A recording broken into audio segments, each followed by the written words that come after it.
As we've been planning our move back to the UK after living in the USA for a while, we found out there's a lot of financial things to know, some that we had no clue about until now. And we're going to share them with you in this video.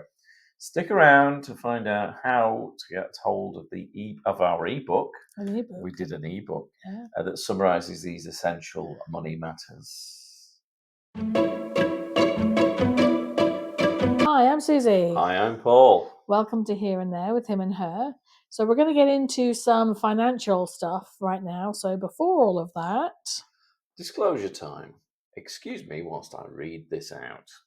The information provided in this video is for general informational and educational purposes only.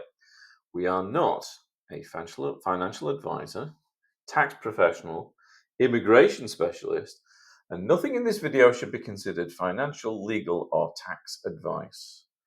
If you're a UK-US dual citizen planning to move to the UK, we strongly recommend speaking to either qualified professionals such as a financial advisor experienced in cross-border finances or a tax specialist familiar with US and UK regulations.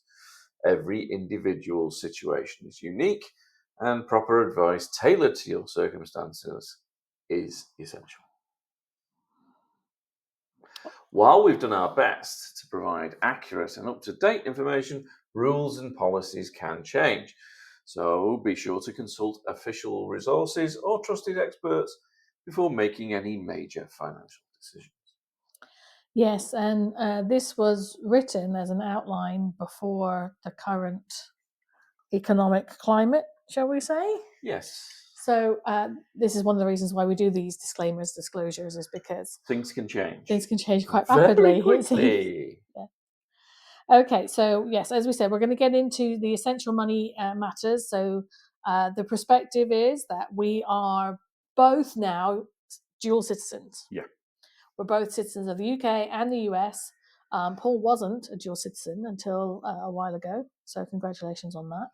But it does complicate things a little bit now that we are moving back to the UK. It simplifies some things, but it complicates others, right? Much like life. Yes. So the first thing is bank accounts. Okay, obviously everybody should have a bank account. Over here, they're called, what is it? A checking account is a current account in the UK, and then they're called deposit account is a savings account. Deposit account. Yeah.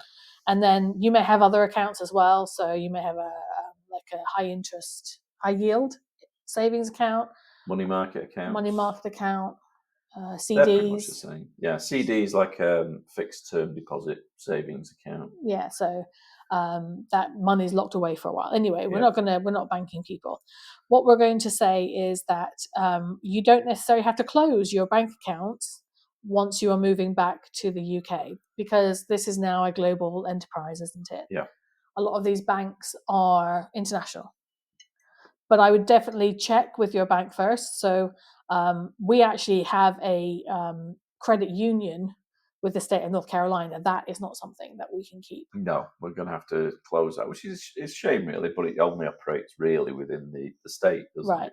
So we will have to close. I mean, we can keep it open for a little bit, but once we're back in the UK, we will have to close that one down. But things like Chase Bank, Bank of America, Wells Fargo, those sorts of things, they're pretty international, so that's not an issue. The question might be, why would you want to keep an account going in the US? And that could be for various reasons. It could be you could have ongoing expenses here that you have to pay, and it's easier to pay it from a US bank, one that they recognize. What else? So we're talking about like subscriptions or memberships, things like that. It could be that maybe you still have children over here and you have to pay for their education. But it also could be that you're receiving payments. Could be. You could also have an American credit card. It's a lot easier to pay that via an American bank as well, isn't it? And then also it could be that you're sort of partially through the year and you might have to do your taxes. So it might be easier to get a tax refund paid into an American account rather than the British one. So all those things bear in mind, yeah? Just know, as we're going to come to talk about, whatever accounts you do have to disclose all of them to the appropriate tax people. Yeah. So you can't hide an account over here, and HMRC will know because there is like this agreement, isn't there? Yeah. There's like a, what do they call it? Reciprocity. Yeah, like an exchange of information. Oh, Like it's yeah. an automatic thing. It's not like you can hide things. Well, unless you're like super rich and stuff like that, but we're not. No. So as we said, one of the things that people might use and keep an American account open for is to actually transfer dollars to pounds. Yeah. Yeah. That could be done a couple of ways. Some of the international banks like HSBC, you can open an account with them, which would have both currencies in it. Also, there are people like Wise who do a international account. Really, Yeah. they're really good for transferring money, aren't they? Because the costs are set. Yeah. So what we would say is make sure you do your research, because just transferring through your bank might actually not be the best exchange rate that you can get. Something like Wise is something that we're probably going to use, because we've used them before, haven't it we? kind of fixes, it goes on a daily rate, doesn't it? Yeah. You kind of tend to get it. We will just say we did try the HSBC thing, didn't we? And it didn't work. We thought it would work for us, but it didn't. Yes. It was very complicated to use here in the US, and the more we looked into it and the more we did research on other expats, having a Premier account in the US did not guarantee that you could it would be easy to open an account in the UK when we got to the UK. So it basically, we thought it could do more than it could do, and in the end we decided against it. I think this may be okay if you are in a big city and you're moving to a big city. We're not, well, even though like we're near Charlotte, which is a financial area, but there isn't a branch within like 100 miles of us for HSBC. Yeah. That was one of the big issues. So everything has to be done on the telephone. Delaware, I think. Yeah. Like that. So it has to be done on a telephone, and they just seem to be really slow. Like for an international bank, they seem to be really slow at everything, like slow at verifying your identification.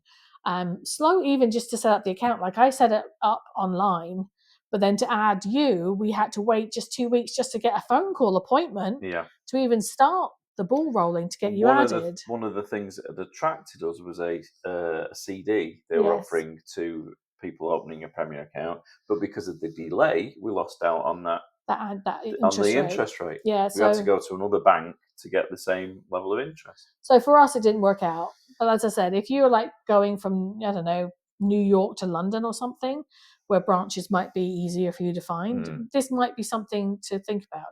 Also, bear in mind, some of the international accounts have like a minimum amount of money you have to put into the account and leave there. And that can be quite, like for us, we're just meager teachers. We don't have a lot of money lying around to just sit there and do that. But if you have had an experience of keeping an account open here and moving money to a UK account, please let us know in the comments, because we'd love to share as much information with the people who may be in our situation as possible. And we haven't researched everything, so please let us know if you have any other ideas. So the second thing, which has kind of been in the news a lot recently because we've all taken a bit of a hit, haven't we? Our retirement accounts. So if you have been working in the US, you most likely will have a 401k. A 401k. Yeah, 401k. I don't know. Okay. Just a 401k. Sorry, I put another O in there. At the minute, it's a 401. Okay. Yeah. So, and also, or an IRA, or maybe a combination. Yes. Of them all. And an IRA of course, being traditional and Roth, and individual retirement account. That's right. I always get that wrong. Yeah. It's the Irish in me. We think of it different ways. Yeah. So, and yes, there's a lot of information around this for people like ourselves who, in the UK, you join a company, they kind of take care of it. You don't get much involvement. You don't really, do you? Even teaching, for me, it was just there's like a teacher pension. There's just a state teacher pension, isn't there? Yeah. So I didn't really think too much about it. But yes, there are two types. There's traditional and Roth, and they vary based on tax, don't they? Yeah. One, you pay your tax up front. The other one, you pay your tax when you withdraw it. So nothing to really worry about at this stage. We're not going to go into too much detail, but essentially, if they sort of say to you, if you think that when you are taking your retirement money, your income is going to be below like what they call the standard deduction, which is kind of like a personal allowance thing, then they sort of suggest that you do the traditional, because that's when you pay the tax once you've taken the money out in your retirement. And if you're below the threshold, you don't have to pay any tax on it at all. However, the Roth is prepaid, so you pay the tax going in. So it all kind of depends. That's what they suggest. They say, is your tax liability, as they say, going to be higher in retirement or lower? And therefore, based on that, Yeah. we didn't have a lot of choice in our way that ours is set up, because we get a match. A match contribution from our employer. But so we can pay our contributions in as Roth if we wanted to, Yeah. which means it's completely tax-free when you get it But the out. employer's contributions, their match of your contribution is paid traditional. Yeah, so we have to have both. Yeah. Now, the thing is that if you are not similar to us in the respect of when you go back to the UK, you're going to be retiring. If you're going to continue to earn money, there are some restrictions. If you wanted to continue to pay into your IRA or 401k over here, there are some restrictions. So make sure you do your research on that, because these things are income based. So for us, having no income means no contribution. So it's all based on your income. Like the amount of money you can contribute is based on how much your income. No income, Yeah. no contribution. Now, also from a retirement perspective, once we get, well, not even that, we currently have retirement accounts in the UK. Yes, things that were set up before we emigrated that we couldn't really access at the time. Certainly your teacher pension and your one from your previous employer. I had a couple of personal pensions, and the idea was to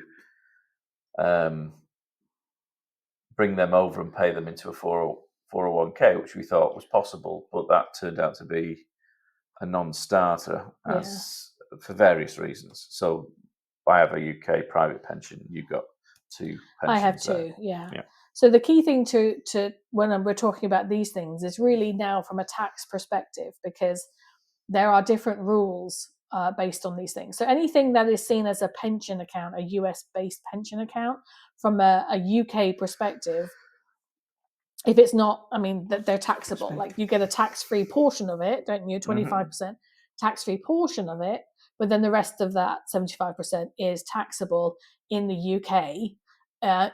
But then again, you have a personal allowance. So you know, if you're playing the game of trying to be tax-free, at the minute it's 12,570. So if you're only taking out 12,570 or below from your pensions, then you don't have to pay any tax. Yeah, you're below the threshold. That's on your withdrawals. Yeah, and then of course the US tax man, he always kind of, you have to talk about two tax people now. So the US tax man, he does not recognize he recognizes your personal pensions as retirement accounts. And also, if you've already paid tax in the UK, you won't have to pay it in the US. You will have to file something, and we'll talk about that in a tax specific video. You will have to file a document to say, like, I've already paid the tax in one country, don't tax me again in another one. But the key thing here is that the main, or one of the big accounts in the UK that a lot of people put money into for retirement as well is an ISA. Yeah. And there are two types. Cash ISA and stocks and shares ISA. I mean, technically there's three, but that's for like younger people. Oh, so yeah, we don't worry lifetime savings. Yeah, we don't worry about that one. Now, first of all, it has been in our research highly suggested that we do not take out stocks and shares. Yes. ISA. Because under the US, under the tax people, this is seen as a passive foreign investment company, a PFIC. Yes, and they are quite heftily taxed. Like there's like quite punitive. A lot of people say like the tax is just so much so that you don't bother having the account. So that means that we would we are going to be opening cash ISAs which is That's a fine. savings. It's just a savings account in Yes. their eyes. Yeah. That's the problem. The US do not recognize an ISA as a retirement account. So there's no special exemptions. There's No. no special, you can't avoid things. But just be aware of that, okay? Like I say, I will follow up, or we will follow up. I say I because I've been the one who's most interested in reading the tax law around this. Somebody is not as interested as I am. No. Would you like a cup of tea? So next, credit cards. It's been very helpful to us over here having credit cards, hasn't it? Yes, it helped us build our credit score over here. In the 15 years we've been here, we started with credit zero, and we're both on 850s, in the 850 range. I think you're on 850. I think I'm on in the 800s. It fluctuates, but we're over 800. Let's put it that way, yeah. Which is a good thing to have here. And we also know that to help us build credit when we get back, because we left the UK even before credit score was a thing in the UK. Yeah. We're also going to have to try and take out a credit card. So what's been helpful for us is knowing about American Express. We've been members with American Express for... since 2013. That's what it says on 12, my card. 12 years then. So they have this, it's not a reciprocity necessarily, but... No, but you can open a UK Amex card and they will use your US credit score, which gives you a good heft of credit to begin with. So they recognize your American credit, so then you can start building up a credit presence in the UK. So, but also we have some credit cards, again, with companies like Amex, Chase. I don't know, we don't have that many with others like Citi, Capital One. These are international banks. They are not, and in the rise of like global nomads, or what do I call them? Digital nomads. Sorry, that's it. Yes, not global nomads. Sorry. Digital nomads. Having having a US credit card and living abroad for a period of time is not necessarily a new thing anymore, is it? No, and of course, when we've returned to the UK on trips, we've had US cards, and it's as time's gone by, it's become less of a palaver there using a US card in the UK, hasn't it? Yeah, so we are anticipating keeping a few of our US credit cards for as long going as we can. for a while. I'm not saying all of them. The key thing is if you are going to do this, is to check that there's no foreign transaction fees associated with them. Yeah, and if you're a points person, it's worthwhile seeing if you get the same level of points for using it say you get 3 times for buying groceries. Do you get the same in another country? Because sometimes with some of these cards that doesn't happen, does it? Yeah, you kind of have to do a case by case sort of analysis to see is it worth it. So I think a good one there in what Paul's talking about would be the Amex Gold. It's a really good card over here because the two things that mostly everybody does is get groceries and eat out. And you get 4 times the points on that. But there is a caveat that you only get that on US grocery stores. There are some cards that it doesn't matter where in the world you are. If you buy something in a supermarket, you get the supermarket points. So like if there's the one that you use over here that's good for petrol, that might only be for US petrol stations and things like that. So you need to do your analysis. Read the small print on that. Yeah. And I was also put in here, like, because of, as I said, the whole digital nomad, most banks don't need you to inform them anymore that you're traveling abroad, but I would check with your bank just to make sure about that. So the next thing is, as we have lived over here a while, we have paid enough quarters, I think they call them, into Social Security. So we will be getting back some Social Security once we hit the appropriate age. And so it's not going to be full because you need to have, what's the maximum, like 20? It's not necessarily maximum. It's kind of, the way that they work it out is they take your top earning years and like it's different. We haven't been there that long. It's different to the UK, which I think is your working life is considered to be 30 odd years. Yeah, and it's different here, and it's a flat rate for everybody, isn't it? So the UK pension is like a flat rate, but here it's all based on what you put in. So it takes your highest qualifying years, and it sort of does a calculation based on that, doesn't you it? worked out the calculation. Yeah. So we're not even going to worry about that. I mean, if you're interested, drop me a line if you're We'll interested do to one find on that if out you're interested. If how you're to work that out, because it's there. I mean, there is a date that you can just go onto their website and work it out. but They'll tell you, but there is like a if special you've way of worked calculating it. if you've worked here and Yes. you're entitled to it, it's worth taking. You need at least 10 years, though. That's Yeah. the number of quarters. It's equivalent to 10 years. Anyway, the point is that it used to be until recently that if you were able to get Social Security, but you also had another pension, in our case would be the UK state pension, that they would actually reduce your Social Security by the amount of this, other one. It was called the windfall elimination provision, I think it was. Yeah. WEP for short. And so this was kind of like a bit of a bane of a lot of expats' lives, because you weren't getting what you put in, essentially. People here that worked in industries where they got a separate pension.